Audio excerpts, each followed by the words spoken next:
Panorama group, जो सोचता है वो करता है।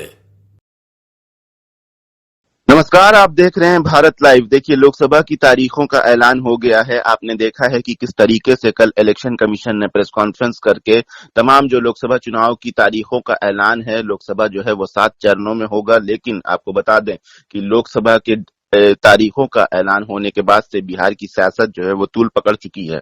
अपोजिशन जो है वो मौजूदा एनडीए सरकार के ऊपर साफ तौर पर हमलावर है और यही कह रहा है कि मंत्रिमंडल का विस्तार तो कर दिया है नीतीश बाबू ने नाम का, लेकिन मंत्री जी अब विभागों में घूमने की जगह पूरे बिहार में और पूरे मुल्क में घूमेंगे, क्योंकि आचार संहिता लागू हो गई है और अब हम लोग चुनाव में चले गए हैं। यानी कि मंत्रिमंडल का विस्तार जो है वो अपोजिशन साफ तौर पर कह रहा है कि ये सिर्फ नाम का हुआ है, क्योंकि अब तो मंत्री जी को जिले जिले सूबे सूबे घूमना है, क्योंकि चुनाव का आगाज हो गया है और तारीखें आ गई हैं। लेकिन अब जो सियासत में जो रुख देखने को मिल रहा है, कहा यह जा रहा है कि क्या इन चुनावों के तारीख से बीजेपी का गेम गड़बड़ाएगा या फिर कुछ और देखने को मिलेगा। इन तमाम चीजों के लिए बाबा से जुड़ेंगे। क्या लगता है सर, गेम गड़बड़ाएगा?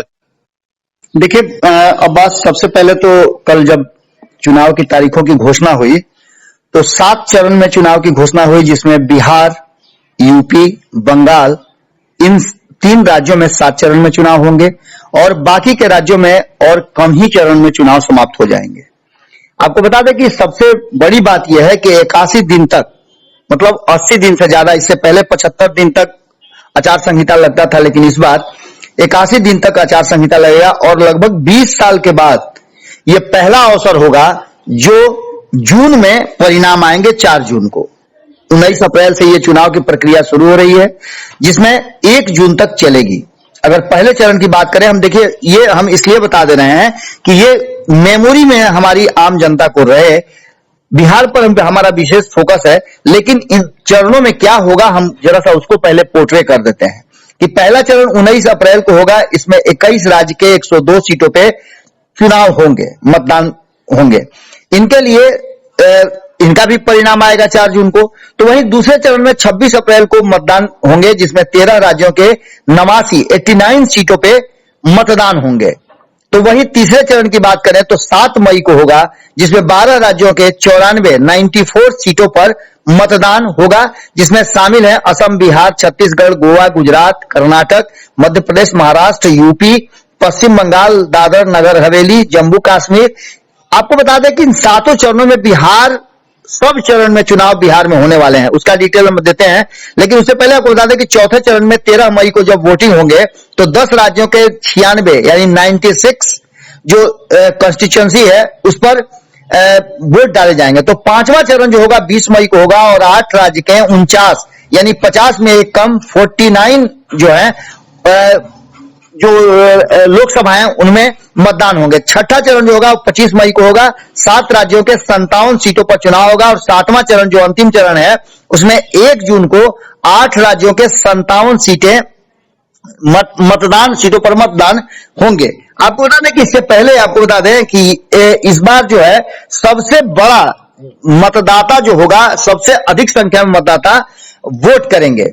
97 करोड़ कुल मतदाताओं की संख्या आंकी गई है, जिसमें 1.82 करोड़ युवा पहली बार वोट देंगे। आप समझ रहे हैं ना कि इन 5 सालों में लगभग 2 करोड़ के आसपास 1.82 करोड़ नए मतदाता बढ़े हैं। आप समझ रहे हैं कि कितनी तेजी से हमारी जनसंख्या भी बढ़ रही है। इन सारी बातों को लेकर के जब पोलिंग बूथ की बात करते हैं तो 1.5 करोड़ पोलिंग अधिकारी और सुरक्षा कर्मी, 55 लाख ईवीएम और 4 लाख वाहनों का व्यवस्था किया गया है जो इस बार के चुनाव में आएंगे। इन सारी बातों को लेकर के अगर बिहार की बात करें तो बिहार में हम क्यों कह रहे हैं कि चुनाव की तारीखों का ऐलान होते टेंशन में है बीजेपी, उसके पीछे का कारण है कि अभी तक एनडीए के भीतर सीट शेयरिंग का फॉर्मूला तय नहीं हुआ है। अगर आंकड़ों की नजर में हम देखें तो 2009 से लेकर के 2019 तक इन 10 सालों में जो चुनाव हुए हैं उन चुनावों की हम बात कर रहे हैं, मैंने 2019 में हुए, 2014 में हुए और 2009 में हुए।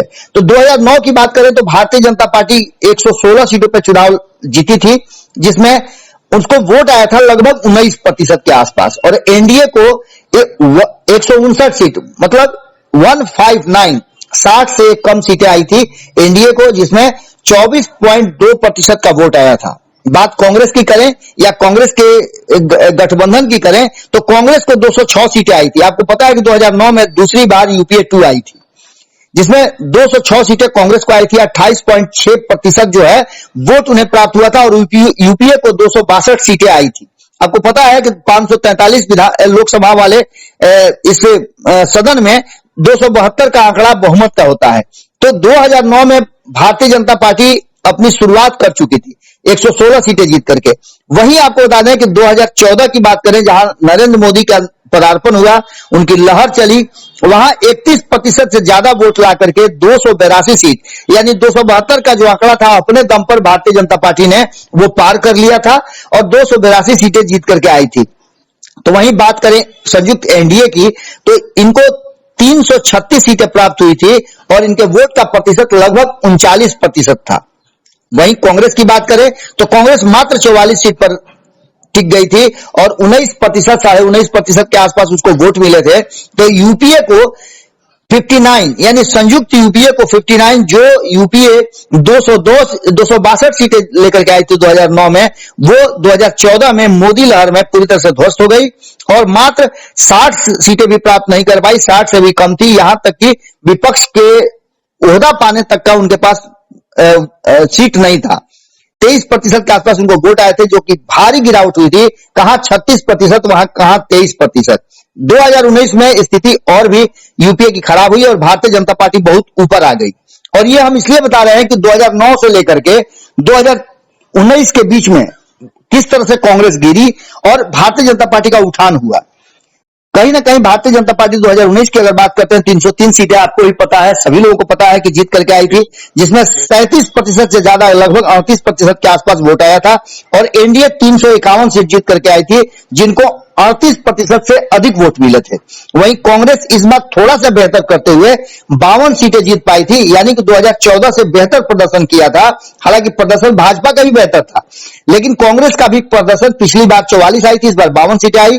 पिछली बार 19.75% था, तो इस बार 2% का वृद्धि हुआ था, 19.7%।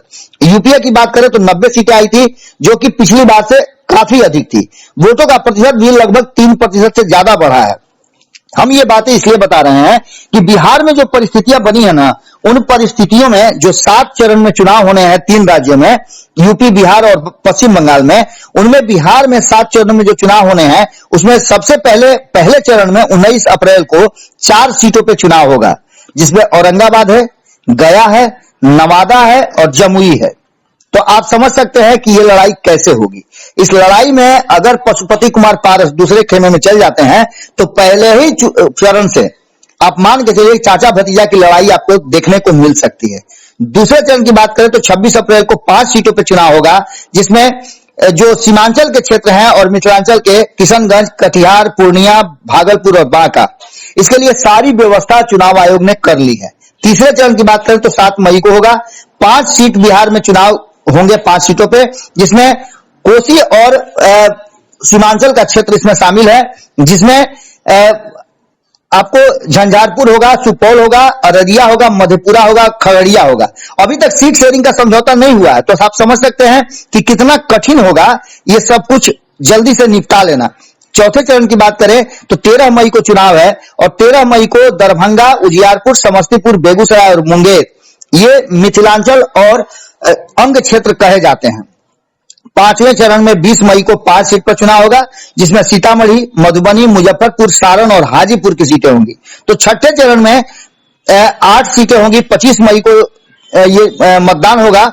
8 सीट पर वाल्मीकि नगर, पश्चिम चंपारण, पूर्वी चंपारण, शिवहर, वैशाली, गोपालगंज, सिवान और महाराजगंज की सीटें शामिल हैं।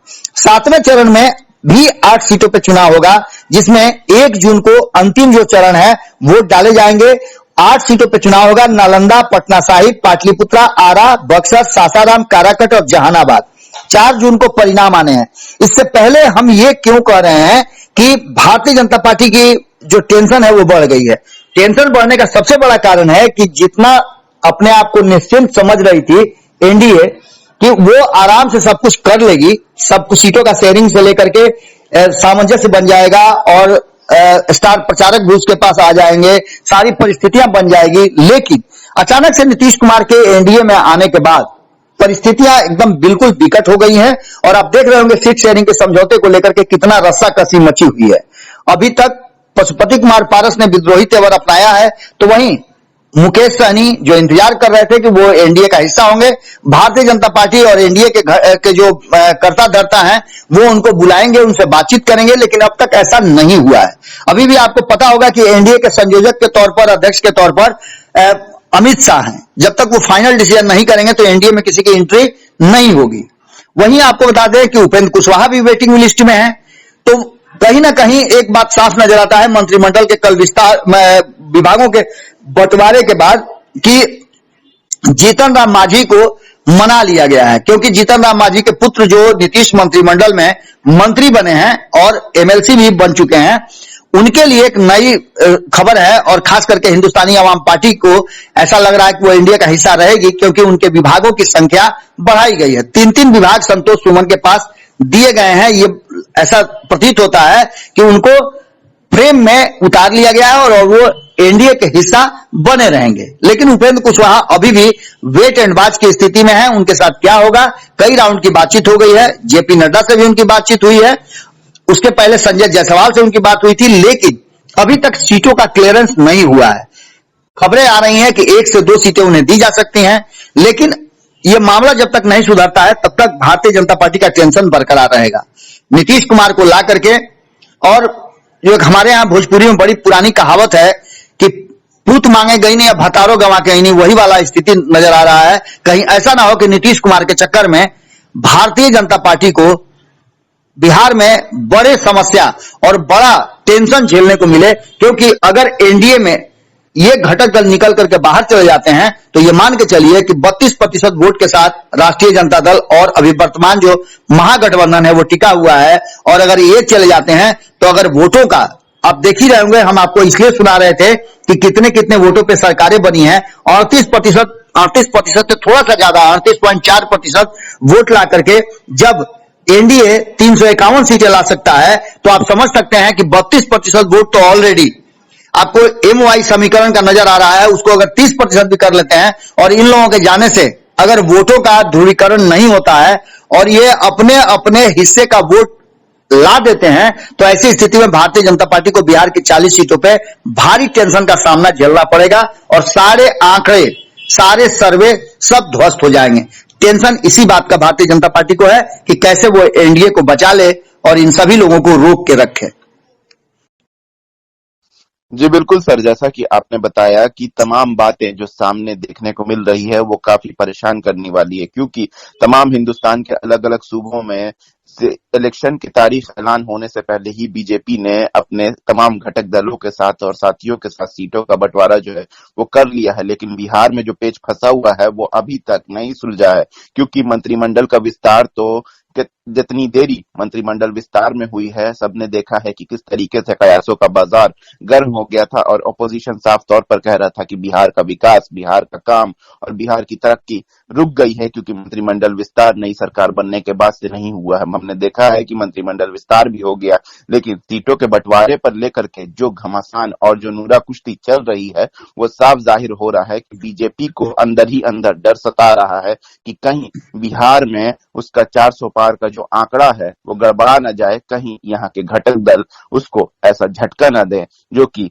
उसके 400 पार के आंकड़े को पूरे मुल्क में बिगाड़ दे और उसका इस बार का जो हुकूमत का जो दौर हो वो आए ही ना। लेकिन बहरहाल सियासत तो अंदाजों का खेल है और देखते हैं कि बिहार में जो जोड़ घटाव की सियासत चल रही है, जो नफसा नफसी का आलम है, और चिराग पासवान, पशुपति कुमार पारस हो या उपेंद्र कुशवाहा हो, तमाम घटक दलों को लेकर के जो सियासत का माहौल तेज हुआ हुआ है और जो कहा यह जा रहा है कि इन लोगों की तरफ से बीजेपी की और एनडीए की टेंशन बढ़ाई जा रही है। कहा यही जा रहा है तमाम बीजेपी नेताओं की तरफ से कि आने वाले वक्त में 1 से 2 दिन में सीटों का भी ऐलान हो जाएगा। सब लोग मिलकर के प्रेस कॉन्फ्रेंस करके सीटों का ऐलान कर देंगे। बहरहाल अब देखना यह है कि कब ऐलान होता है और आने वाले वक्त में इसका क्या नतीजा देखने को मिलता है। ऐसी तमाम अपडेट्स के लिए देखते रहे भारत लाइव। शुक्रिया। पनोरमा ग्रुप, जो सोचता है वो करता है। अगर ये वीडियो पसंद आई और वह बिहार के राजनीति और बिहारियत से सरोकार रखेनी तो सब्सक्राइब बटन दबा के चैनल के सब्सक्राइब कर ली। ओजे एगो घंटी बा, ओकरा बटन दबा देला से कुल सटीक और मारक खबर रुआ मुफ्त में मिल जाई। अगर रुआ पत्रकारिता के हमनी के नया प्रयोग में सहयोग कर चाहतानी तो ज्वाइन बटन दबा दी। पेटीएम नंबर नोट कर ली 9386816700। धन्यवाद।